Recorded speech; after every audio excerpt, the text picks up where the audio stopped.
Hello दोस्तों, good morning all of you. Welcome to IT online education YouTube channel. तो दोस्तों, आज मैं एक और नया क्लास लेकर के आया हूं जो एसएससी जीडी स्पेशल है। दोस्तों, एसएससी जीडी स्पेशल में 2022-23 का जो बैच मैं लेकर के आया हूं, इस क्लास में मैं स्पेशल आपको क्लास कराने जा रहा हूं और यह क्लास आपके एग्ज़ाम के पॉइंट ऑफ व्यू से सबसे महत्वपूर्ण क्लास होगी। ठीक है दोस्तों। तो दोस्तों, मैं आपको पहले बता दूं कि आज मैं जो क्लास लेने वाला हूं, यह क्लास आपका जनरल अवेयरनेस का है। ठीक है। और इसमें मिक्स प्रश्न मैं कराऊंगा। ठीक है ना दोस्तों। आज मैं मिक्स प्रश्न कराऊंगा जनरल अवेयरनेस में, जिसमें आपको कुछ करंट अफेयर से संबंधित रहेंगे, कुछ जनरल नॉलेज से संबंधित रहेंगे और कुछ प्रश्न आपके विज्ञान से भी संबंधित होंगे। तो दोस्तों, यह प्रैक्टिस सेट है और इस प्रैक्टिस सेट को बहुत ही महत्वपूर्ण समझिए, क्योंकि एग्जाम के पॉइंट ऑफ व्यू से लिया गया है। एग्जाम के एनालिसिस कर दिया गया है, यानी पूरा एग्जाम के माइंड में छेद कर दिया गया है। ऐसा प्रश्न आपके लिए तैयार किए हैं। ठीक है। डेली प्रैक्टिस सेट दोस्तों सुबह 10 बजे अपलोड होता है। सुबह 10 बजे एकदम रेडी रहिए। और दोस्तों, यह चैनल आपका है और चैनल पर आपको बहुत सारा प्यार दुलार देना है, क्योंकि अब अधिक से अधिक जब शेयर करेंगे यह चैनल के लिंक को, तो अधिक से अधिक लोग ऑडियंस आ सकेंगे, जिसके माध्यम से यह चैनल संचालित होता है, क्लासेस संचालित होती हैं। तो आप लोगों का प्रमुख योगदान है। दोस्तों, ये चैनल नया है, अधिक से अधिक शेयर करें। ठीक है। एसएससी जीडी का दोस्तों स्पेशल बैच 20 दिनों का प्रैक्टिस सेट मैं लेकर चल रहा हूँ। ये 20 दिनों में मैं पूरा प्रैक्टिस सेट कंप्लीट कराऊंगा। जो भी स्टूडेंट इस क्लास को ज्वाइन करेगा, वह स्टूडेंट सभी लोगों से अच्छा प्रश्न करके आएगा। ठीक है। एग्ज़ाम देने से पहले ज़रूर देखें ये वीडियो। ठीक है। एग्ज़ाम देने से पहले ये हमारा वीडियो ज़रूर देख करके जाएं। न्यू पैटर्न पर आधारित होंगे सभी प्रश्न। जो प्रश्न होंगे आपके दोस्तों, ये नए टॉपिक पर होंगे, नए प्रश्न पर, नए पैटर्न पर आधारित प्रश्न होंगे। दोस्तों, इस चैनल पर आपको बता दें, यूपी ट्रिपल एससी पेट का तैयारी कराया जाता है, यूपीपी का तैयारी कराया जाता है, आर्मी का तैयारी कराया जाता है, रेलवे, यूपीएसआई, बैंक का, इन सभी कॉम्पिटिटिव एग्जाम की तैयारी बहुत ही सुचारू रूप से चलाया जाता है। ठीक है दोस्तों। तो चैनल को अधिक से अधिक शेयर करें, आपसे ही उम्मीद है। और मैं अब चलता हूँ क्लास की तरफ। और दोस्तों, डिस्क्रिप्शन बॉक्स में दिया गया है सभी प्रकार का प्लेलिस्ट बना हुआ है। आप सब्जेक्ट वाइज भी जाकर ज्वाइन कर सकते हैं और कोर्स वाइज भी जाकर ज्वाइन कर सकते हैं। और दोस्तों, वहीं दिया गया है जो सोशल मीडिया प्लेटफॉर्म का लिंक दिया गया है, आप वहां जाकर के फॉलो कर सकते हैं, जहां पर आपको नोट्स और पीडीएफ प्रोवाइड किए जाते हैं। ठीक है। चलिए, तो हम लोग चलते हैं अब क्लास की तरफ और क्लास को ज्वाइन करते हैं। दोस्तों, आप अधिक से अधिक शेयर करें, क्योंकि आप लोग शेयर नहीं करते हैं वीडियो को, आप लोग शेयर नहीं करते हैं वीडियो को। फटाफट शेयर कीजिए। आप हेल्प करेंगे तो भी आपका हेल्प होगा। हम सभी फैकल्टी मेंबर आपके लिए तन मन से लग गए हैं कि आपका एग्जाम क्वालिफाई हो, अपने लक्ष्य की आप प्राप्ति करें। उसी प्रकार आप भी हम लोगों का सहयोग करें, अधिक से अधिक शेयर करें, लाइक करें, सब्सक्राइब करें। अगर नए हैं तो चैनल को सब्सक्राइब जरूर करें। ठीक है। चलिए, हम लोग क्लास कंटिन्यू करते हैं और क्वेश्चन को देखते हैं। ठीक है। देखेंगे, क्वेश्चन दिया हुआ है, विश्व पर्यावरण, क्या दोस्तों, विश्व पर्यावरण, यहाँ ध्यानपूर्वक पढ़ेंगे, विश्व पर्यावरण स्वास्थ्य दिवस किस तिथि को मनाया जाता है। विश्व पर्यावरण स्वास्थ्य दिवस किस तिथि को मनाया जाता है। ए नंबर ऑप्शन है 25 सितंबर, बी नंबर ऑप्शन है 26 सितंबर, सी नंबर ऑप्शन है 27 सितंबर और डी नंबर ऑप्शन है 28 सितंबर। सही उत्तर दोस्तों क्या होगा, 26 सितंबर। 26 सितंबर को मनाया जाता है विश्व पर्यावरण स्वास्थ्य दिवस। विश्व पर्यावरण स्वास्थ्य दिवस दोस्तों कब मनाया जाता है, 26 सितंबर को। ठीक है। चलिए, अगले प्रश्न पर चलते हैं। जिनका डाक कर्मयोगी पोर्टल जारी किया गया है, जिनका डाक कर्मयोगी पोर्टल जारी किया गया है, जो डाक विभाग का एक ई लर्निंग पोर्टल है। क्या है, एक ई लर्निंग पोर्टल है। ठीक है, एक ई लर्निंग पोर्टल है। ठीक है। चलिए, एक ई लर्निंग पोर्टल है, वहाँ दिया हुआ है। ए नंबर में श्री नरेंद्र मोदी, बी नंबर श्री नीतीश गडकरी, सी नंबर श्री अमित शाह और डी नंबर श्री अश्विनी वैष्णव। तो सही उत्तर क्या होगा दोस्तों, ये होगा आपका डी नंबर, यानी Shri Ashwini Vaishnaw. Shri Ashwini Vaishnaw is the right answer of the question number 2। Question number 2 का सही उत्तर होगा श्री अश्विनी वैष्णव। यह डाक कर्मयोगी पोर्टल जारी किया गया है। ठीक है। चलिए, अगले प्रश्न की ओर हम लोग मुख करते हैं और अगला प्रश्न हम लोग देखते हैं। दिया हुआ है, तीसरा नंबर प्रश्न दिया है, भारतीय वायुसेना ने मिग 21, यहाँ ध्यान रखेंगे, भारतीय वायुसेना ने MiG-21 विमान को किस वर्ष तक बाहर करने का घोषणा किया है? सही उत्तर क्या है? A number option 2025, B number 2024, C number 2023, D number 2030। तो सही उत्तर दोस्तों क्या है? ए नंबर, यानी 2025 तक उसे बाहर करने की घोषणा कर दिया है वायुसेना ने। कब तक? 2025 तक। ठीक है दोस्तों, आप दोस्तों वीडियो को लाइक कीजिए और सब्सक्राइब कीजिए, चैनल को अधिक से अधिक शेयर कीजिए, क्योंकि आपके शेयर से हमारा सहयोग होगा, हम मोटिवेट होंगे, तो आपके लिए नए नए क्लासेस लेकर के आते रहेंगे। ठीक है, चलिए अगला प्रश्न हम लोग देखते हैं। अगले प्रश्न में दिया हुआ है, किस देश ने बीडो उपग्रह नेविगेशन प्रणाली को लॉन्च किया है? A number America, B number चीन, सी नंबर उत्तर कोरिया, डी नंबर जापान। तो सही उत्तर दोस्तों क्या होगा? चीन। चीन ने क्या किया है? बीडो उपग्रह नेविगेशन प्रणाली को लॉन्च किया। कौन दोस्तों? चीन लॉन्च किया। ठीक है, चीन लॉन्च किया है। ठीक है, चलिए अगले प्रश्न पर हम लोग चलते हैं। दिया है अगला प्रश्न, कोणार्क मंदिर का खुलासा किसने किया था? कोणार्क मंदिर का खुलासा किसने किया था? ए नंबर राजा कुलोतुंग, ख नंबर नरसिंह देव प्रथम, ग नंबर विष्णु गोप और घ नंबर महिपाल। तो सही दोस्तों उत्तर क्या होगा? ख नंबर नरसिंह देव प्रथम। नरसिंह देव प्रथम ने कोणार्क मंदिर का खुलासा किया था। दोस्तों आप हमारे चैनल को लाइक करें, अधिक से अधिक शेयर करें। दोस्तों आपसे ही चैनल चलना है और हम आपको मार्गदर्शन देंगे। कभी कोई भी कॉम्पिटिटिव एग्जाम का मार्गदर्शन लेना है तो हमारे चैनल विजिट कीजिए, जिसका नाम है IT online education. IT online education पर दोस्तों सभी फैकल्टी मेंबर जुड़ करके आपको क्लासेस देते हैं। तो देर किस बात की और किसका इंतजार, आज ही ज्वाइन कीजिए IT ऑनलाइन एजुकेशन चैनल। इस पर सभी प्रकार के कॉम्पिटिटिव एग्जाम की तैयारी होती है। ठीक है, चलिए अगला देखिए। दिया है दोस्तों, भारतीय संविधान में पहली बार संशोधन कब किया गया था? भारतीय संविधान में पहली बार संशोधन कब किया गया था? A number 1949, B number 1951, C number 1952 और डी नंबर 1953। सही उत्तर होगा 1951। 1951 में सबसे पहले 1951 में सबसे पहले संविधान में संशोधन किया गया। सबसे पहले संशोधन किया गया था संविधान में। ठीक है ना, कब? 1951 में सबसे पहले संशोधन किया गया था। ठीक है दोस्तों, चलिए आगे हम लोग देखते हैं। अगला प्रश्न दिया है, निम्नलिखित में से कौन सा राज्य भारतवर्ष में रबर की खेती के लिए प्रसिद्ध है? रबड़ की खेती के लिए प्रसिद्ध कौन सा ऐसा राज्य है जो रबड़ की खेती के लिए प्रसिद्ध है? A number Karnataka, B number Odisha, C number Uttar Pradesh, D number Kerala. तो सही उत्तर क्या होगा दोस्तों? डी, केरल। केरल सबसे ज्यादा रबड़ की खेती के लिए क्या है? प्रसिद्ध है। रबड़ की खेती के लिए केरल सबसे ज्यादा प्रसिद्ध है।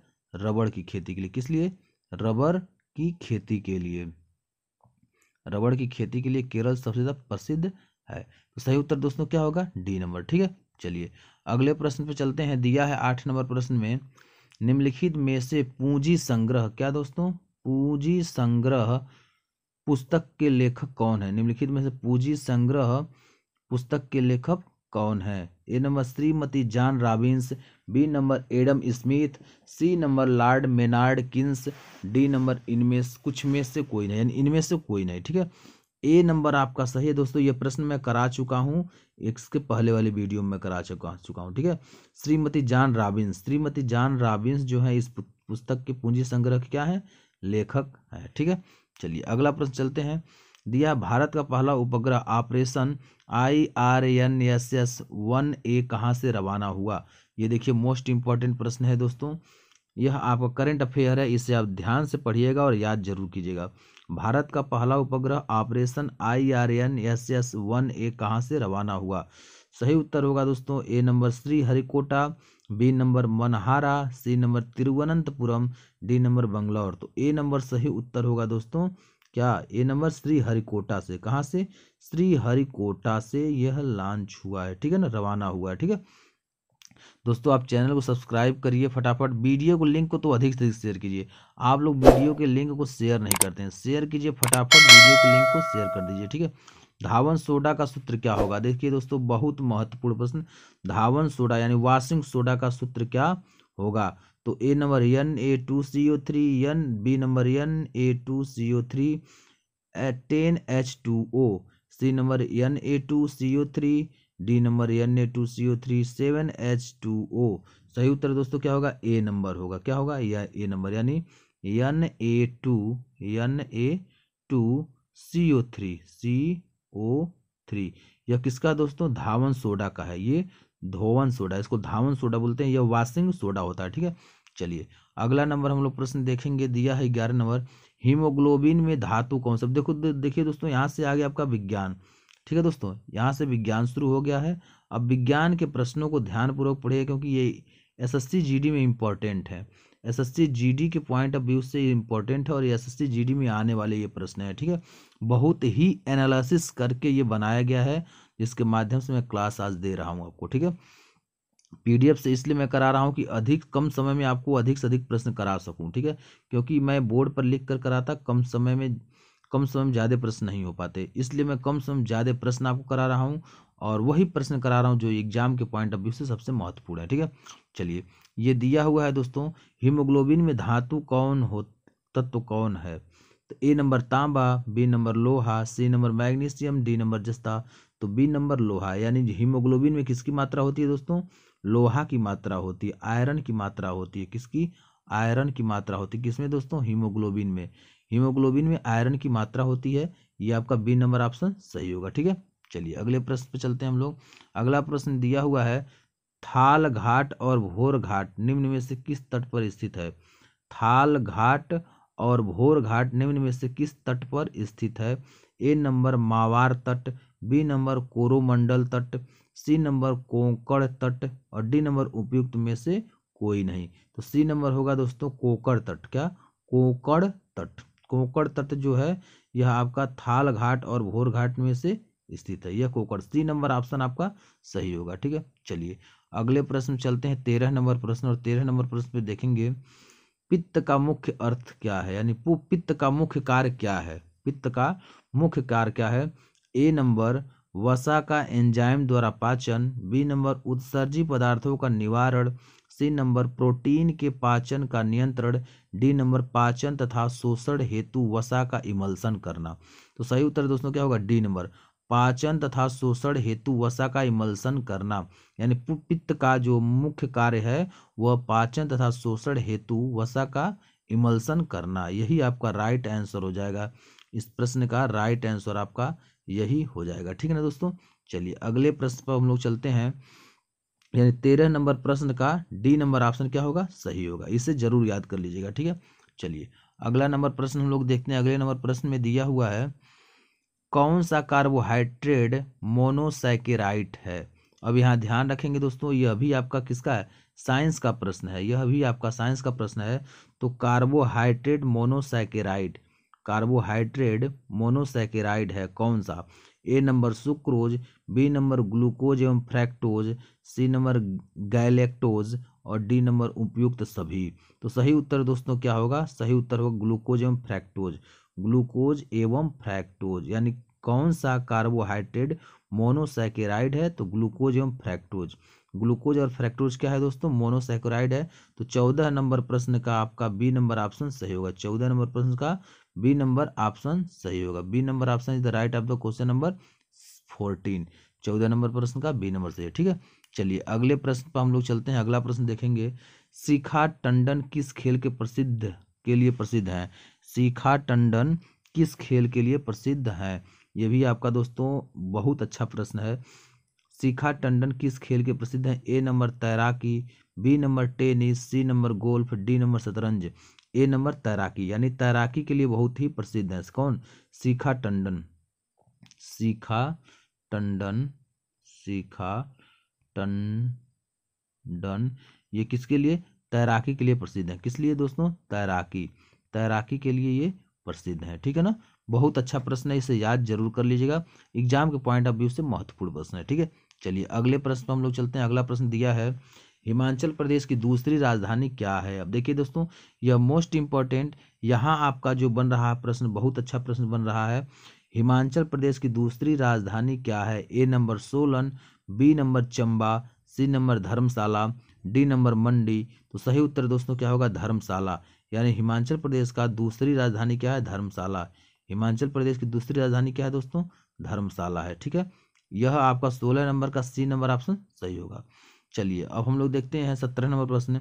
चीनी यात्री इत सिंह, चीनी यात्री इत सिंह, यह ध्यान रखिएगा दोस्तों, चीनी यात्री इत सिंह में 3 वर्ष ठहरकर संस्कृत सीखा था। यानी इत सिंह चीनी यात्री कहाँ पर रुक करके 3 वर्ष तक संस्कृत सीखा था? वह भारत में 3 वर्ष रुक करके संस्कृत सीखा था, यह चीनी यात्री था। A number Pataliputra, B number Nalanda, C number Bodhgaya, D number Tamralipti. तो वह कहाँ रुका दोस्तों? ताम्रलिप्ति में रुका था और वह क्या सीखा था? संस्कृत। यह 3 साल रुका था। कितने साल रुका था? 3 साल रुका था। और वो कौन था? चीनी यात्री, यानी इत सिंह था, चीनी यात्री था। कौन था दोस्तों? चीनी यात्री, चाइना का रहने वाला था, चीनी यात्री। ठीक है, वह रुका था कितने साल? 3 साल। 3 साल रुक करके यहाँ क्या सीखा था दोस्तों? संस्कृत सीखा था, संस्कृत। संस्कृत यहाँ से सीखा था कौन?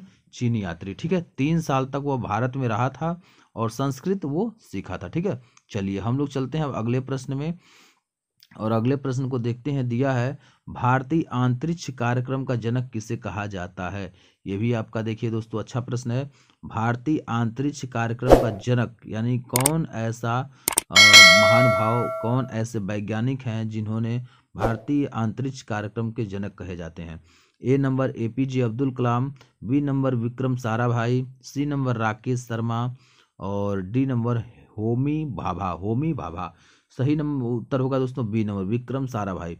विक्रम साराभाई को क्या कहा जाता है? भारतीय अंतरिक्ष कार्यक्रम का जनक कहा जाता है।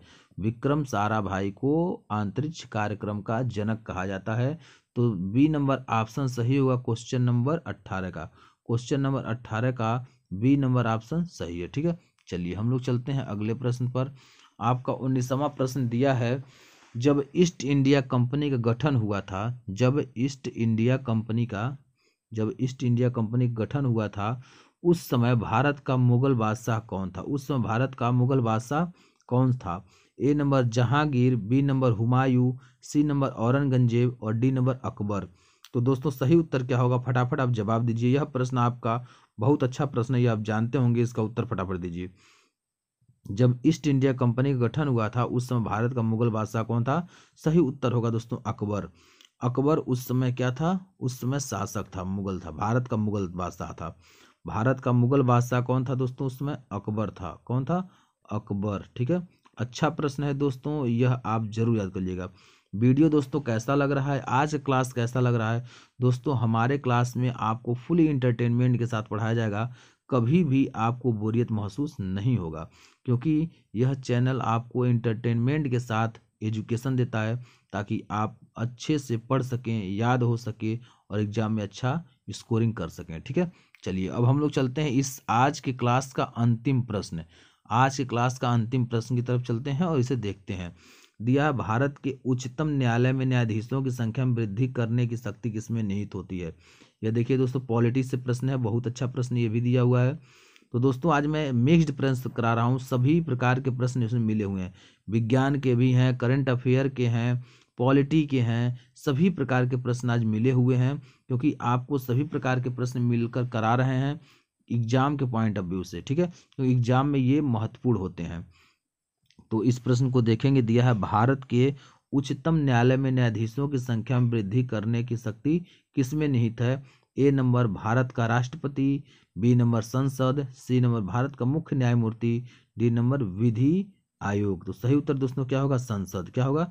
संसद के पास शक्ति होती है, वह न्यायाधीशों की संख्या में वृद्धि कर सकता है। ठीक है, तो यहाँ 20 नंबर प्रश्न का सही उत्तर क्या है दोस्तों? B number. क्या? संसद। क्या होगा दोस्तों उत्तर? संसद होगा। ठीक है, उम्मीद है दोस्तों कि यह वीडियो आपको पूरा समझ में आ गया होगा। अगर आपको समझ में न आया हो तो आप जरूर कमेंट करें। दोस्तों आप जब कमेंट करते हैं तो मुझे उम्मीद बनता है कि आप वीडियो को अच्छे तरीके से देखे हैं। ठीक है ना, वीडियो को अच्छे तरीके से देखे हैं, ताकि स्पष्ट हो जाए कि आपको कहाँ ऐसा प्रश्न है, कौन ऐसा प्रश्न जो आपको कंफ्यूज कर रहा है, उसे मैं क्लियर कर दूं। समझ में आया? उसे मैं क्लियर कर दूं। और जब आपका कॉन्सेप्ट, मैं यही चाहता हूं कि वीडियो में ही आपका कॉन्सेप्ट क्लियर हो, ताकि आपको पूछने का मौका ही न दें। ठीक है ना, कभी आपका डाउट छूटे ही न। डाउट मैं एक ही वीडियो में, जिस वीडियो को पढ़ाता हूँ उसी वीडियो में आपका डाउट क्लियर कर देता हूँ, डाउट नहीं छोड़ता हूँ। ठीक है ना, तो दोस्तों आपके लिए इसमें बैच चल रहा है और आप अच्छा स्कोर करके आएँ। सभी को बेस्ट ऑफ लक। सभी लोग जो एग्ज़ाम देने जा रहे हैं एसएससी जीडी का, सभी को बेस्ट ऑफ लक। ठीक है, बेस्ट ऑफ लक। वो अच्छा करके आएँ और हमारे वीडियो को देखते रहें, क्योंकि अभी बहुत से लोगों का परीक्षाएं बाकी हैं और वह परीक्षाएं धीरे धीरे निर्धारित समय से अपनी होती रहेंगी। इसलिए मैं आपको प्रैक्टिस सेट इसमें लेकर चल रहा हूँ, ताकि प्रैक्टिस सेट जितना आप कर लेंगे उतना आपका प्लस रहेगा। तो इस प्रैक्टिस सेट में मैं जो एग्ज़ाम में आने वाले प्रश्न हैं उन्हीं पर विशेष फोकस मैं कर रहा हूँ। तो आप वीडियो को देखें और ये चैनल आपका है। आप अधिक से अधिक चैनल के लिंक को शेयर करें, यूट्यूब वीडियो के लिंक को शेयर करें, और अगर आप हमारे चैनल पर नए हैं तो चैनल को सब्सक्राइब करें, लाइक करें, शेयर करें और बेल आइकन दबाकर ऑल नोटिफिकेशन कर लें, ताकि हर वीडियो का अपडेट आपको टाइमली मिलता रहे। दोस्तों, हमें हार नहीं मानना, हमें जीत ही स्वीकार करनी है। हार स्वीकार नहीं है, हमें जीत स्वीकार करनी है। तो हमें अभी से लगना होगा और कमर कस के तैयारी करना होगा। अपने टाइम शेड्यूल बनाना होगा कि आप सभी सब्जेक्टों पर कितना समय देंगे। आप किसी सब्जेक्ट को बहुत हाई मत ले जाइए, सभी सब्जेक्ट को एवरेज में रख कर चलिए। जब आप सभी सब्जेक्ट का एवरेज में रख कर चलेंगे तो आपका एग्जाम का जो स्कोरिंग होगा वो बहुत अच्छा स्कोर होगा। ठीक है, तो मैं अपनी बातों को यहीं विराम देता हूँ और कल मैं इसी टाइम इसी वक्त इसी क्लास में नए टॉपिक के साथ, नए प्रैक्टिस सेट के साथ आपके सामने हाजिर होऊंगा। तब तक के लिए जय हिंद, जय भारत।